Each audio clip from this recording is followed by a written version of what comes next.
As life faded from Obioma's eyes, her last thought was of her family, who would wake to find her gone, who would grieve without ever knowing the truth about the monster who walked among them, a monster whose manhood was a snake. Dawn breaks over Ukoja. As women gather at the well, their hushed voices discuss the newest victim. Suddenly, they fall silent. Chima approaches, offering his sympathies with perfect charm. As he walks away, his face comes into clear view. For just a moment, his eyes shift to reptilian slits before returning to normal, and a slight smile forms on his lips. The peaceful village scene is interrupted by the arrival of a tall, confident woman at the village entrance.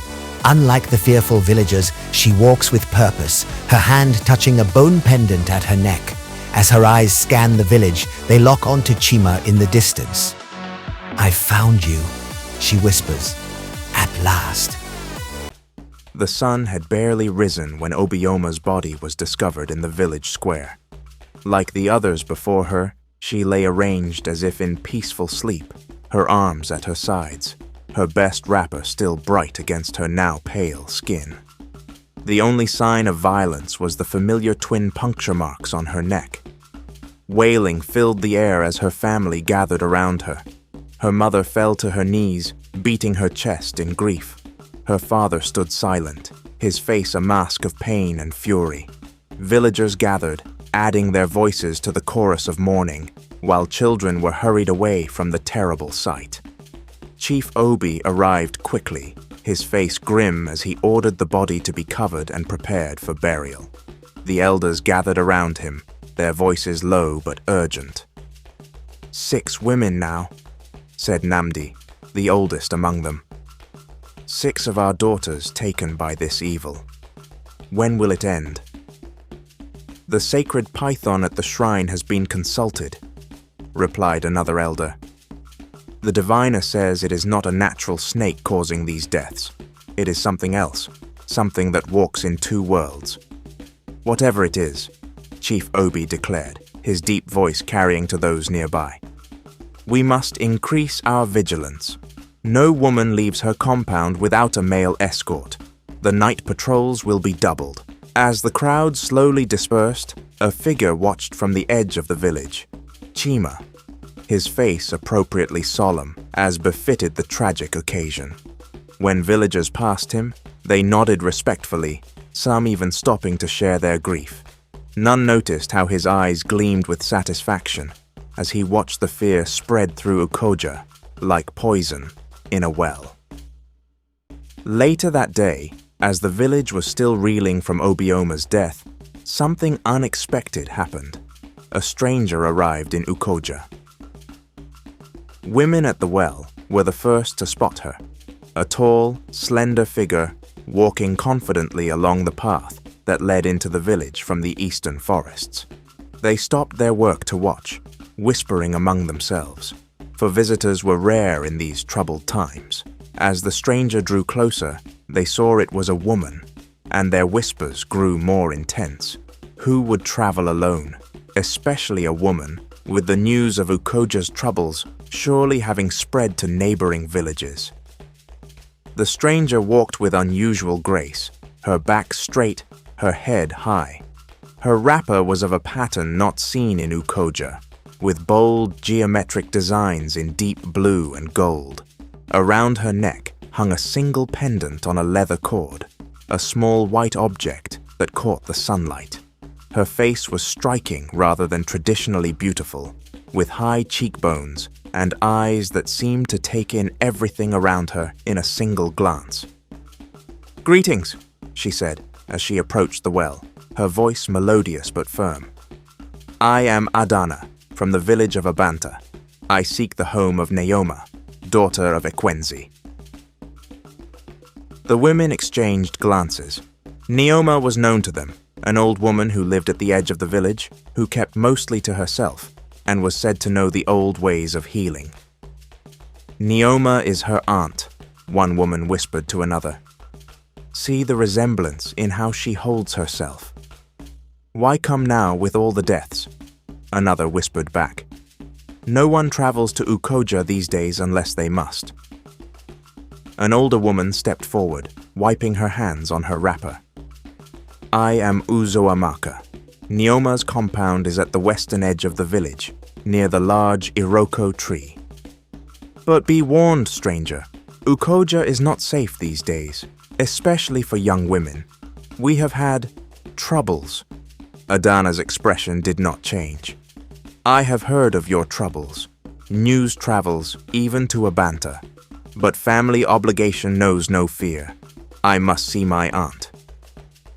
There was something in the way she spoke, a certainty, a calm that seemed unusual in one so young that made the women stare. Most visitors, upon hearing of the deaths, showed fear, or at least concern. Adana showed neither. I will take you, offered a young girl, no more than 12. My compound is on the way. Thank you, Adana replied with a small nod. Lead on. As they walked through the village, Adana's eyes moved constantly, taking in everything, the layout of the compounds, the people watching her pass, the paths that connected different areas. She asked her young guide questions about Ukoja, simple queries about how many people lived there, what crops they grew, how long it took to reach the nearest town market. The girl answered eagerly, pleased to be useful, until they reached a point where the path divided. Neoma's compound is down that way, she said, pointing. Just follow the path until you see the big Iroko tree. You can't miss it. Thank you for your help, Adana said, giving the girl a small smile. Return safely to your compound now. As the girl hurried away, Adana continued along the path. She had gone only a short distance when she became aware of being watched. Without turning her head, she allowed her eyes to scan her surroundings and caught a glimpse of a tall figure observing her from the shadow of a breadfruit tree. Chima had noticed the stranger immediately.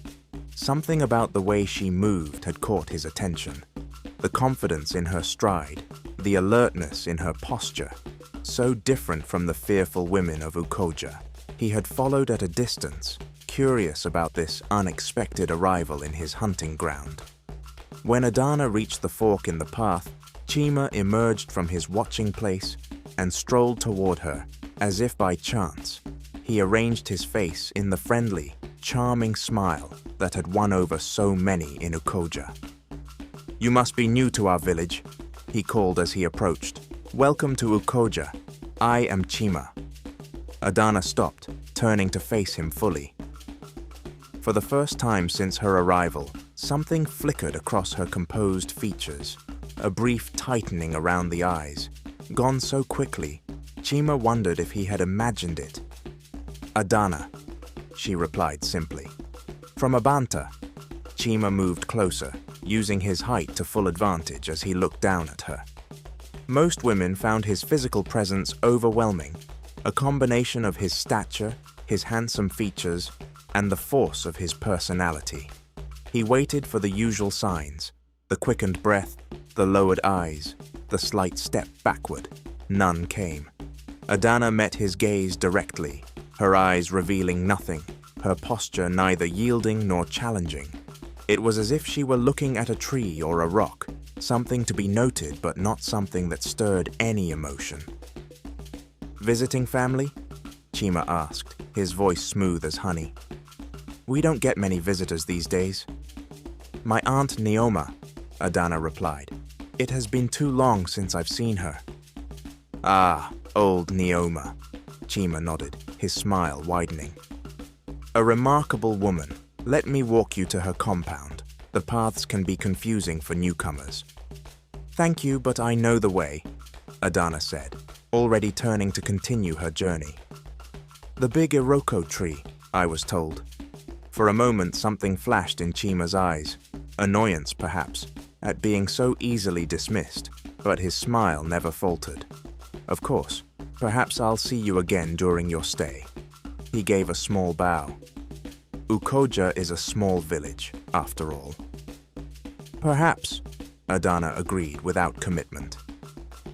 As she walked away, Chima watched her, his charming expression slowly fading into something colder, more calculating. There was something different about this woman, something that both intrigued and unsettled him. In all his years in Ukoja, he had never met a woman who didn't respond to his charm. Until now. Adana could feel his eyes on her back as she continued down the path, but she didn't turn around. Her face remained calm, but inside, her heart beat faster than normal. So this was him, the man Enkay had described before her death. Tall, impossibly handsome, with eyes that seemed to see right through you. The same man who had appeared in their village, charmed her friend, and disappeared after her death. She had found the snake at last. When Adana reached the compound, marked by the Iroko tree, she called out a greeting. After a moment, an old woman appeared at the gate, her face lined with age but her eyes sharp and clear. "Who calls at my gate?" she asked, her voice strong despite her apparent frailty. "It is Adana, daughter of your brother Enkay," Adana replied formally. The old woman studied her for a long moment, then her weathered face broke into a smile. "Adana, how many years has it been? You were just a child when I last saw you." She opened the gate wider, gesturing for Adana to enter. Come in. You must be tired from your journey." Once inside the compound, with the gate securely closed, the two women embraced. Then Neoma held Adana at arm's length, her shrewd eyes examining her niece carefully. "You have your father's height and your mother's eyes," she observed. "But there is something else in your face now, something that wasn't there when you were a child." "Many things have changed, Aunt," Adana said quietly. "Yes, I suspect they have." Neoma led the way to her cooking hut, where a small fire burned. "Sit, eat, then you can tell me why you've really come to Ukoja." Adana raised an eyebrow. "What makes you think I haven't come simply to visit my father's sister?" Neoma snorted, stirring a pot of yam porridge. "Because no woman travels alone these days, especially not to a village known for mysterious deaths. Because your eyes are too watchful for someone making a family visit.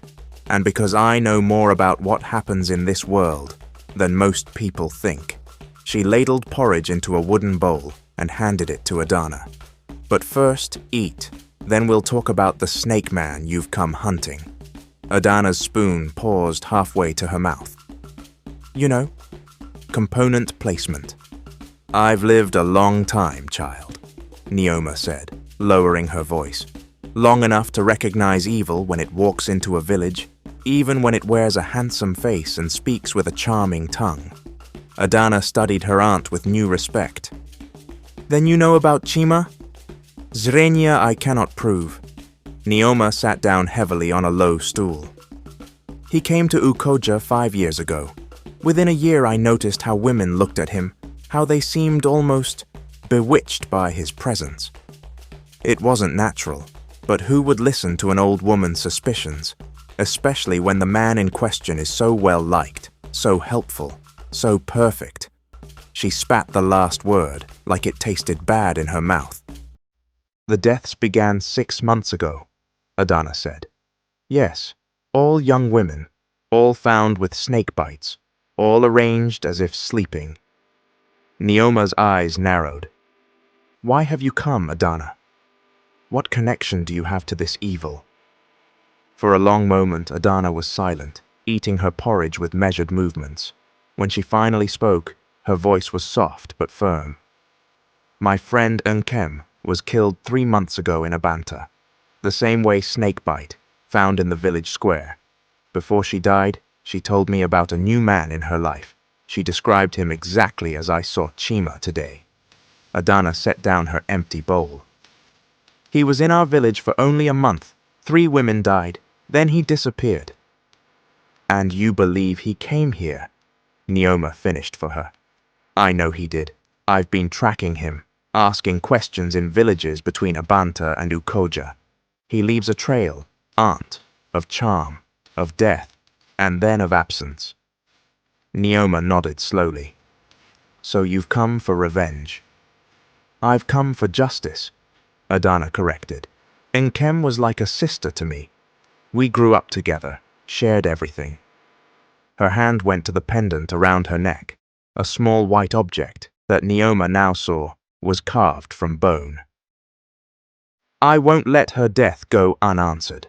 And how do you plan to bring this justice? Neoma asked cautiously. Chima is strong, well liked. If you accuse him without proof, no one will believe you. A small cold smile touched Adana's lips. I don't need them to believe me, Aunt. I just need to get close enough to him. Close enough for what? Instead of answering, Adana reached into her wrapper and pulled out a small white flute, no longer than her hand. It matched the pendant around her neck, carved from the same white material. Do you know what this is? She asked. Neoma inhaled sharply. Snake bone, she whispered. Where did you get such a thing? From the oracle in our village. After Enkay died, I went to her, seeking answers. She told me what Chima really is. A man whose manhood can become a snake. A creature that feeds on the life force of young women. She gave me this flute and taught me how to use it. Adana's fingers caressed the smooth surface of the flute. The same whistle he uses to call forth his snake can be turned against him. With this flute, I can control the serpent, make it turn on its master. Neoma stared at her niece with a mixture of awe and fear.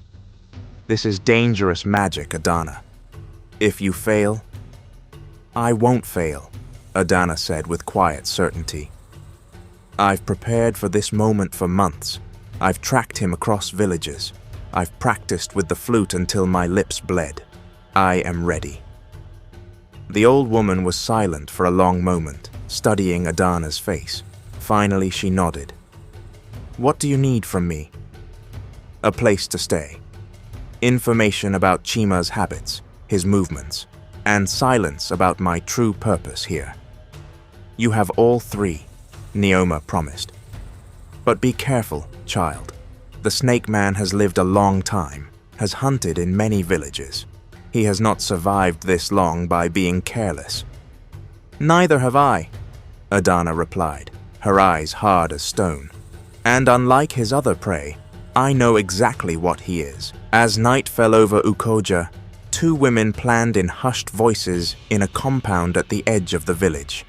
And in his hut on the opposite side, Chima sat alone, thinking about the strange woman who had arrived that day, the woman whose eyes had shown no fear, no attraction, no submission. For the first time in a very long time, he felt something new, curiosity mixed with caution. The hunger within him stirred, eager for its next feast, but Chima soothed it with promises of patience. This new prey would require a different approach. Days passed, and Chima found himself thinking more and more about the stranger from Abanta. Adana moved through the village with a confidence that set her apart from the local women, who now scurried from place to place in groups, their eyes darting nervously at every sound.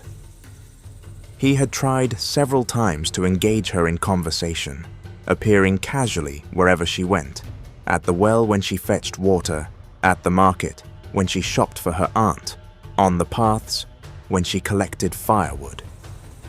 Each time she responded with polite disinterest, answering his questions with minimal words before excusing herself and continuing on her way.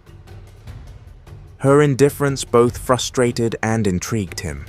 The hunger within Chima, always present but usually controlled, began to focus specifically on Adana. She would be different from his usual prey, more challenging, more satisfying. The thought of her final moments, when she would realize what he truly was, when fear would finally break through that composed exterior, it made the hunger stir impatiently. You've been watching the visitor, observed Enkay, one of the village elders, as he and Chima worked together, repairing the roof of a storage hut. Chima handed him another bundle of thatch, his face carefully neutral. She's different from our women. I'm merely curious. Enkay grunted, securing the thatch in place. Different, yes, She walks without fear, that one. Some say it's unnatural, a woman being so bold in these dangerous times. What do you think? Chima asked, genuinely interested in the elder's perspective. I think she has her reasons, Enkay replied, giving Chima a sidelong glance. Everyone who comes to Ukoja these days has reasons. The question is, are they good ones? The conversation shifted to other topics, but Chima stored away the elder's words. Others had noticed Adana's unusual behavior too. He would need to be careful in his pursuit of her, to ensure that when she disappeared, as the others had, suspicion would not fall on him. That afternoon, Chima made his way to Neoma's compound, carrying a bundle of newly made tools. It was a legitimate excuse for a visit. The old woman's hoe had broken recently, and he had offered to make her a new one, but his real purpose was to observe Adana in her temporary home, to learn more about her habits and routines. "Neoma," he called at the gate, his voice warm and friendly. "I've brought your new hoe." The old woman appeared, her shrewd eyes taking in his appearance before she nodded. "Chima, come in." As he entered the compound, Chima's eyes scanned for Adana, but saw no sign of her. The disappointment must have shown on his face, for Neoma's mouth twitched with what might have been amusement. "My niece is at the stream, washing clothes," she said, taking the tools from him. "Fine work as always. You have skilled hands." "Thank you," Chima replied, smiling his most charming smile. "It's a small thing to help an elder. Your niece seems to be settling well in Ukoja." Neoma's face gave nothing away. "She is a good girl, helps an old woman with her chores without complaint." "How long will she stay?" Chima asked, keeping his tone casual. "Until she has accomplished what she came for," Neoma replied cryptically. Then, her voice sharpening. "Why do you ask, Chima? Do you have an interest in my niece?" The directness of the question caught him off guard, but he recovered quickly. "I'm always interested in newcomers to our village, especially those who arrive during such troubled times." Neoma studied him with those piercing eyes that seemed to see more than they should. "My niece is not like the other young women you know in Ukoja. She has different experiences." "What sort of experiences?" Chima couldn't help asking. "The sort that change a person," Neoma said vaguely. "Now, if there's nothing else you need, I have work to do." It was a clear dismissal. Chima thanked her for the palm wine she offered him and took his leave, his curiosity about Adana only heightened by the old woman's cryptic comments. Instead of returning to the village center, he took a roundabout path that would lead him to the stream where Neoma had said Adana was washing clothes. He told himself it was just to observe, to gather more information about this unusual woman who seemed immune to his charm. The stream gurgled peacefully as it wound its way past Ukoja, providing the village with fresh water and a place to wash clothes and bathe. Thick bushes lined the banks in many places, offering privacy for the women who came there. Chima knew the area well. It was a good place to watch without being seen. He found a spot behind a large bush that gave him a clear view of the stream. At first, he saw no one, but then movement caught his eye. Adana was there, kneeling at the water's edge, scrubbing a wrapper against a flat stone. Her own wrapper was hitched up to keep it dry, revealing long, shapely legs that gleamed with water droplets. Chima watched, fascinated. There was strength in her movements, efficiency in the way she worked the cloth against the stone. Even in this mundane task, she maintained that self-contained grace that had first caught his attention. As he observed, Adana finished washing the wrapper and wrung it out with strong hands. She laid it on a nearby rock to catch the sun, then straightened and stretched, arching her back like a cat. The movement pulled her own wrapper tight across her body. outlining firm breasts and narrow waist. The hunger stirred within Chima, more insistent now. Yes, she would be a satisfying feast indeed. Not just her beauty, which was considerable, but that strength, that independence. Breaking her would be so much more pleasurable than the easy prey he usually selected. Lost in his thoughts, Chima shifted position slightly. A twig snapped beneath his foot. A small sound, but in the quiet of the stream bank, it carried. Adana's head turned sharply toward his hiding place, her body instantly alert. There was no fear in her posture, only wariness, like a warrior sensing an enemy's approach. "Who's there?" she called, her voice steady. Chima considered remaining hidden, but decided it would be better to reveal himself than to be caught spying. He stood, stepping out from behind the bush with his most disarming smile. "Forgive me," he said, spreading his hands in a gesture of harmlessness. "I was gathering herbs for a healing poultice and didn't realize anyone was at the stream." Adana's expression didn't change, but her eyes narrowed slightly. "There are no healing herbs behind that bush," she said flatly. "Only thorn bushes and snake grass." Caught in the lie, Chima switched tactics. "You're right," he admitted, stepping closer to the water's edge. "The truth is, I saw you from the path and was intrigued. You're not like the other women in Ukoja, and that gives you the right to spy on me." There was no outrage in her voice, just cool assessment. "No," Chima conceded, moving closer still. "It was wrong of me, but you've made me curious, Adana of Abanta. Every woman I've met in Ukoja treats me with warmth, with interest. You alone seem unaffected." A small, tight smile touched Adana's lips. "Perhaps I simply have different tastes in men." The comment stung more than it should have. Chima was not accustomed to rejection, implied or otherwise. The hunger within him surged, angry now as well as eager. "Or perhaps," he suggested, his voice dropping to a more intimate tone, "you simply haven't given yourself the chance to know me. I could show you places around Ukoja that few know about, places of beauty and peace."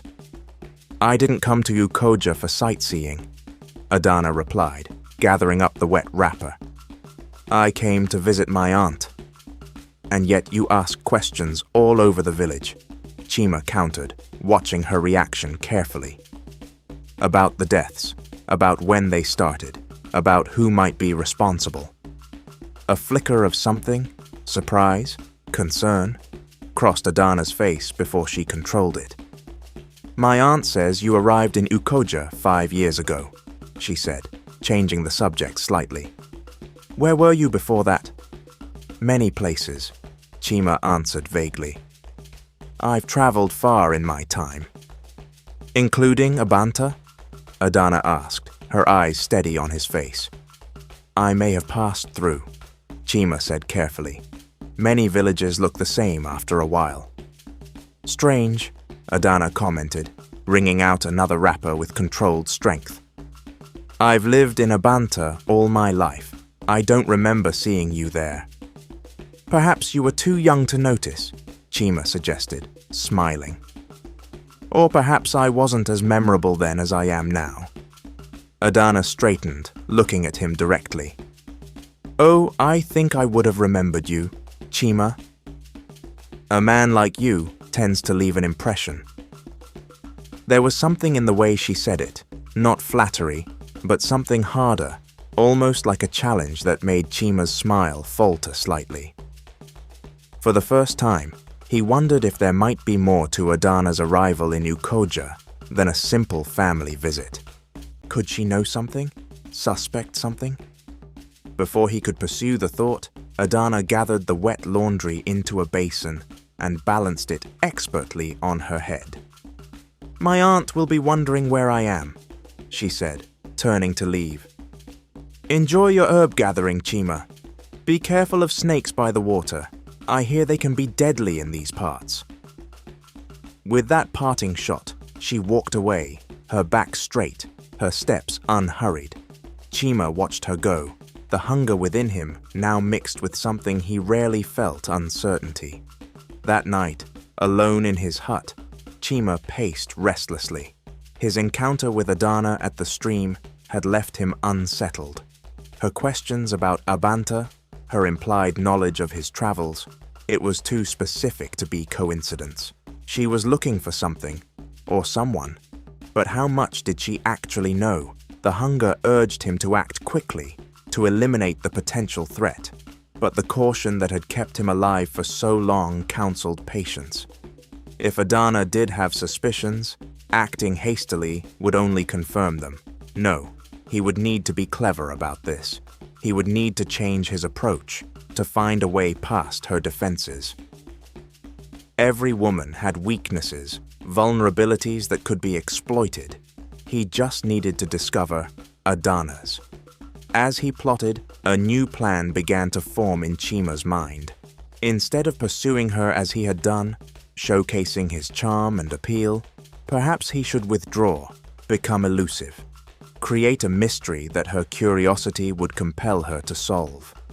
Women like Adana, strong, independent, confident, often had a weakness for challenges.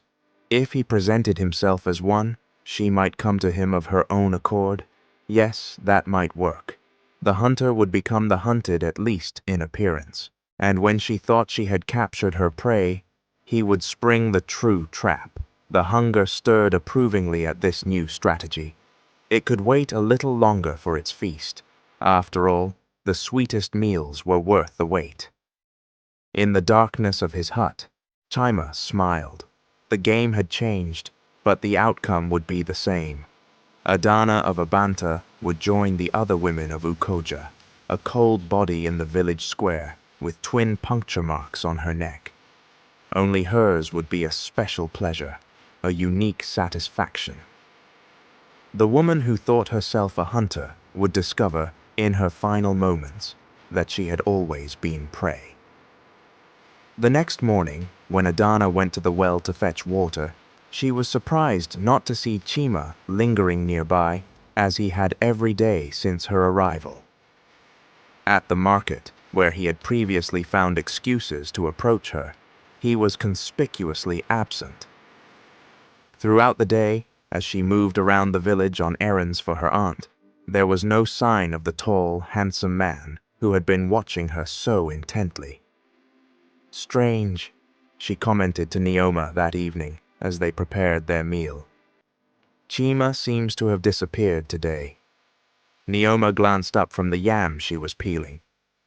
"He was at the building site all day. The new granary needs to be finished before the harvest. He's been following me for days," Adana said thoughtfully.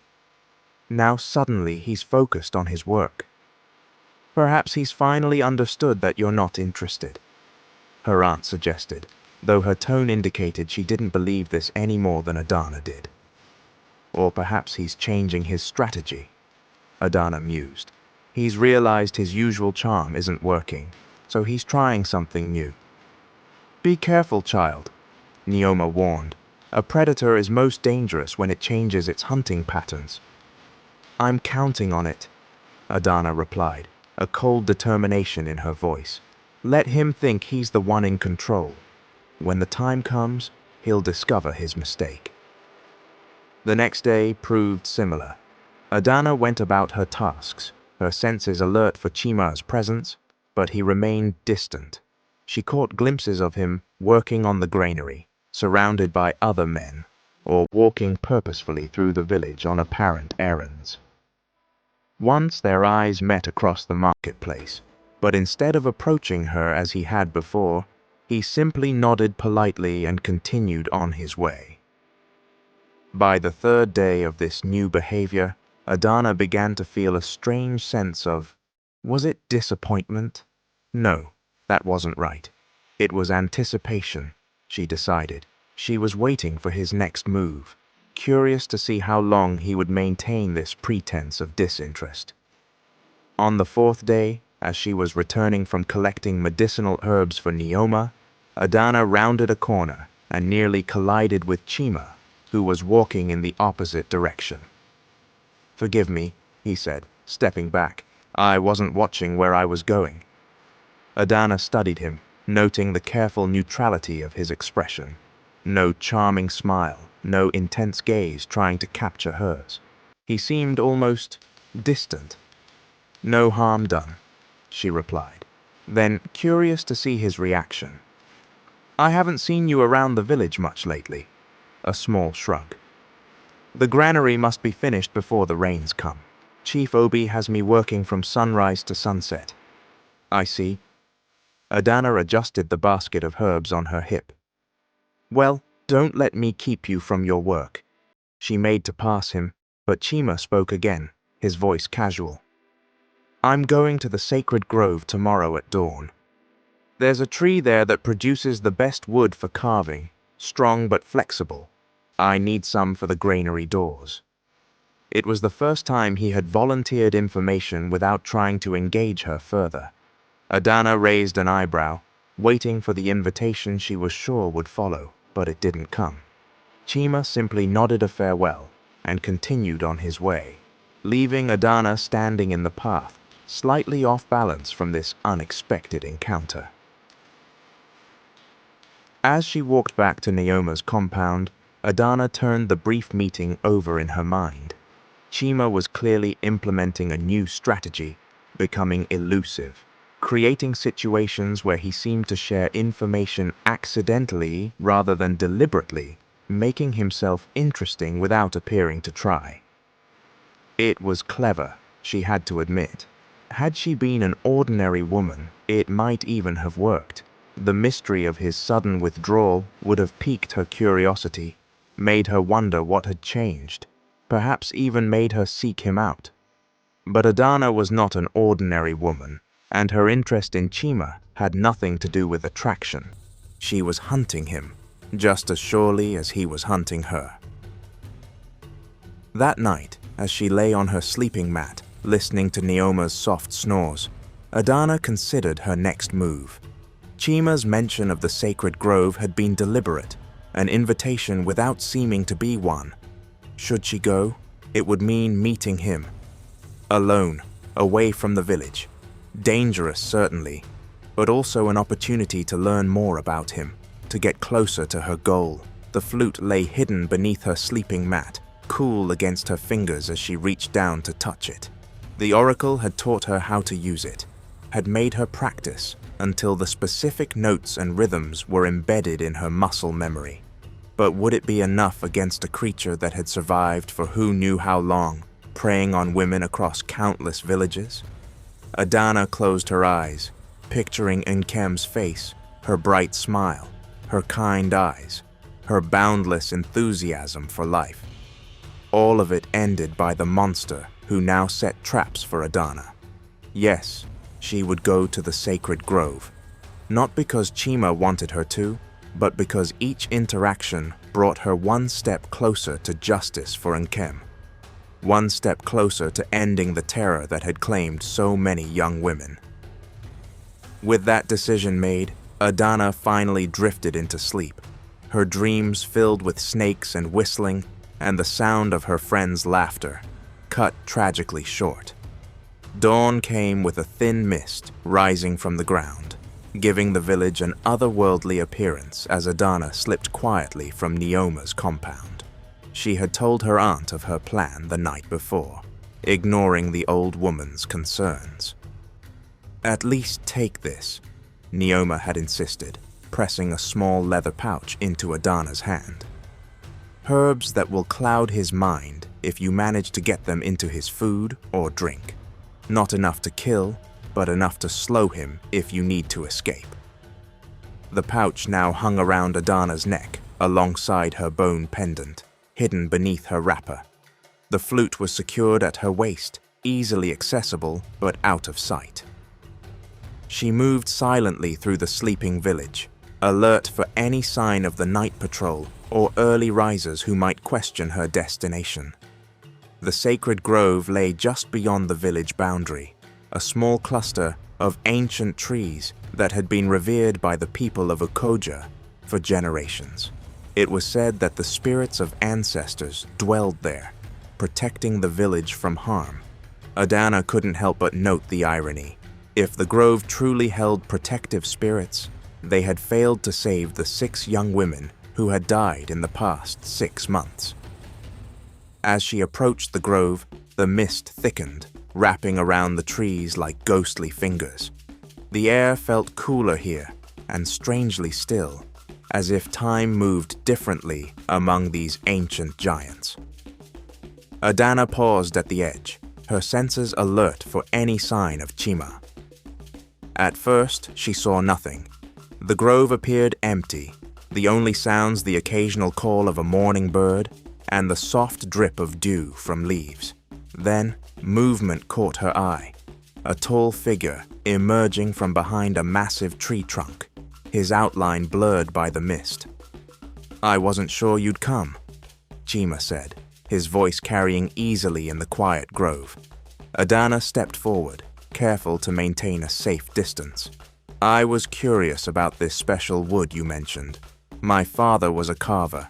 He taught me to appreciate different woods for different purposes." It was the first personal detail she had shared with him, and she saw his interest sharpen at this small offering. "Your father taught you well then," Chima replied, gesturing toward the tree behind him. "This is it, the Iroko with the red heart. See how the trunk divides into 3 main branches? That's rare, and it makes the wood grain unique." Adana moved closer to examine the tree, genuinely interested despite herself. The trunk did indeed split into 3 thick branches about halfway up, creating an unusual shape against the lightening sky.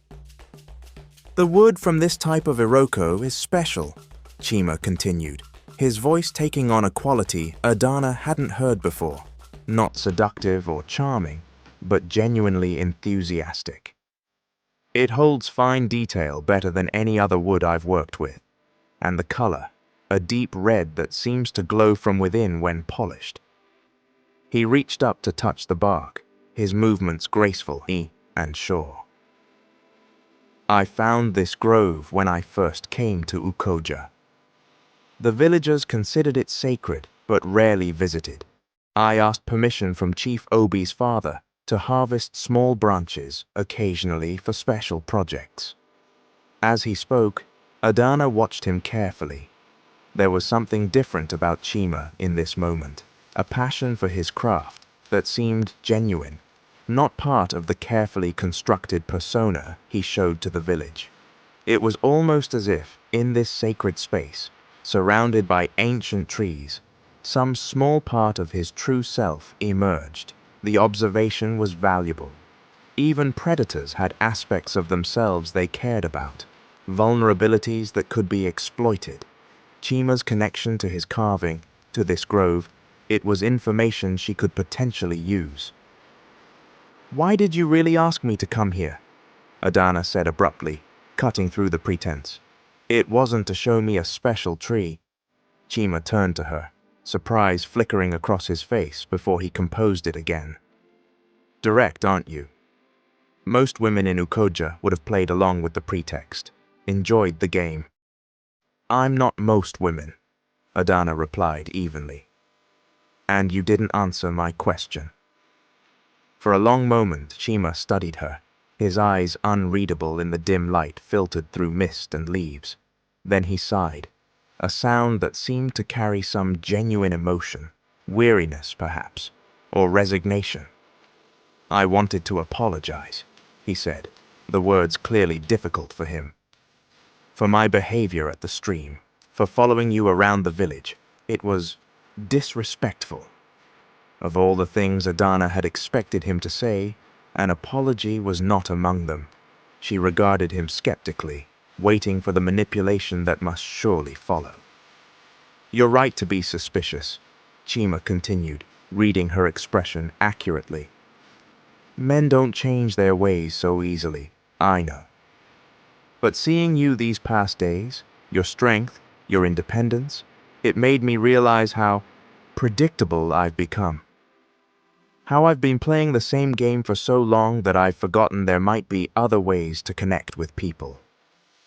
It was a masterful performance. The hesitation, the self-deprecation, the implied admiration of her character, rather than just her appearance, all calculated to appeal to a woman like Adana, to make her feel seen and respected, rather than merely desired.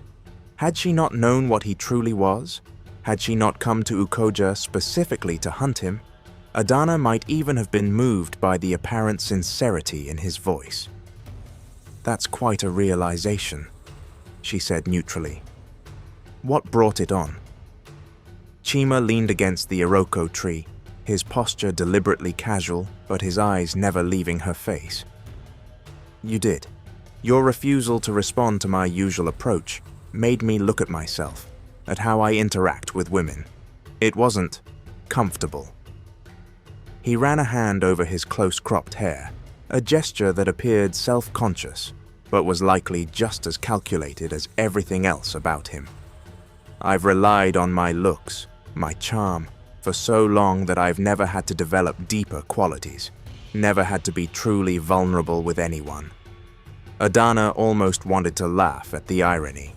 Here was a predator, a killer who had taken the lives of countless women, pretending to have a moment of self-awareness about his shallowness with women. The performance was so perfect, so precisely targeted to appeal to her specifically, that it would have been admirable if it weren't so deadly in its intent. "And now you want to start with me?" she asked, allowing a hint of skepticism to show. "Why?" "Because you're different," Chima replied promptly. "Because you see through the surface charm that works on everyone else. Because—" He hesitated, as if searching for the right words. "Because I think you might be worth the effort of becoming something more than what I've been." It was exactly what a woman like Adana, strong, independent, unimpressed by superficial charm, would want to hear. The recognition of her value, the implication that she alone had inspired a desire for genuine change, the subtle flattery of being considered special. Adana allowed her expression to soften slightly, giving Chima the reaction he was so clearly seeking. Let him think his new strategy was working. Let him believe she was starting to lower her guard. "That's unexpected," she said, injecting a note of uncertainty into her voice. "But I'm only in Ukoja temporarily. I'll return to Abanta once my visit with my aunt is complete." "I understand," Chima nodded, maintaining the performance of a man trying to be respectful of boundaries. "I'm not asking for anything, just a chance to know you better before you leave. As friends, perhaps?" "Friends." The word hung in the air between them, its innocence belied by the hunger that Adana could sense beneath Chima's controlled exterior. He was changing tactics, yes, but the goal remained the same: to get her alone, to make her trust him, to feed on her life force as he had done with so many others. "Friends?" Adana repeated, as if considering the concept. "That might be possible." The smile that spread across Chima's face appeared genuine in its pleasure, though Adana knew better than to trust any emotion he displayed. "Good," he said, pushing away from the tree. "Then perhaps you'll join me for an evening meal tomorrow. Nothing formal, just food and conversation at my hut." And there it was, the invitation she had been expecting, the true purpose behind this entire performance of vulnerability and self-awareness. He was still trying to get her alone in his space, where he had killed so many others. Adana hesitated, as if considering the offer. This was moving faster than she had anticipated. Was she ready for a direct confrontation? The flute pressed against her side beneath her wrapper, a reminder of her purpose. "I'm not sure my aunt would approve," she said, buying time. "She's quite traditional about unmarried women visiting men's huts alone." "Of course," Chima agreed smoothly. "I respect such traditions. Perhaps we could meet at the old shrine instead. It's quiet there, but still public enough to be proper." Adana knew the place he mentioned, a small abandoned shrine at the eastern edge of the village. Once used for offerings to lesser spirits, it had been replaced by a newer shrine closer to the village center. Now it stood empty most days, partially hidden by vegetation, but still maintaining a sacred aura that kept villagers from dismantling it. It would be isolated enough for his purposes, yet public enough to seem like a respectful suggestion. Clever. The old shrine would be acceptable, she agreed, watching his reaction carefully. Something flickered in Chima's eyes, triumph, perhaps, quickly masked by a more appropriate, pleased expression. Tomorrow evening, then, after the day's work is done but before darkness falls completely. I'll be there, Adana promised, already planning how she would prepare for this encounter. As they walked back to the village together, maintaining a respectable distance, Adana felt a strange mix of emotions. Anticipation, certainly the hunt was progressing toward its inevitable conclusion, but also a grudging admiration for Chima's skill at manipulation. Had she been any other woman, his new approach might well have succeeded where his initial charm offensive had failed. It was almost a pity that such intelligence, such adaptability, was paired with such evil. In another life, Chima might have been someone worthy of genuine admiration. Instead, he was a predator who needed to be stopped before more women fell victim to his deadly secret. When they reached the edge of the village, Chima gave her a respectful nod and turned toward the granary construction site. Adana watched him go, noting how several women they passed followed him with their eyes, their faces lighting up when he offered a friendly greeting. None of them knew his manhood was a snake. None of them suspected the charming, helpful Chima was responsible for the deaths that had terrorized their village. But Adana knew, and tomorrow, if all went as planned, the snake would strike for the last time. As night falls, Adana prepares for the confrontation, securing the bone flute at her waist. Naoma grips her arm. Be careful, child. No one who has faced him knowing his true nature has ever survived. Meanwhile, at his hut, Chima prepares differently. He polishes his skin with oils, but his reflection in water shows reptilian eyes. He whispers to his reflection, "Tonight you will feed again. But this one will be special." The snake within him stirs visibly beneath his skin. Unlike with other victims, Chima doesn't soothe it. "Yes," he whispers, "she knows what we are. Her fear will taste like nothing we've ever known." As Adana approaches the shrine in the darkness, we see Chima already waiting, his back to her. When he turns, his smile is different, predatory, inhuman. "Do you know the difference between a man's manhood and a snake?" he asks, beginning to whistle an otherworldly melody. Adana reaches for her flute, but suddenly freezes. Something is wrong. The flute isn't at her waist, it's gone. If you're eager to see how this story unfolds, please subscribe and let us know in the comments below. Type "continue" to see episode 3. Your feedback will help shape future videos on this channel.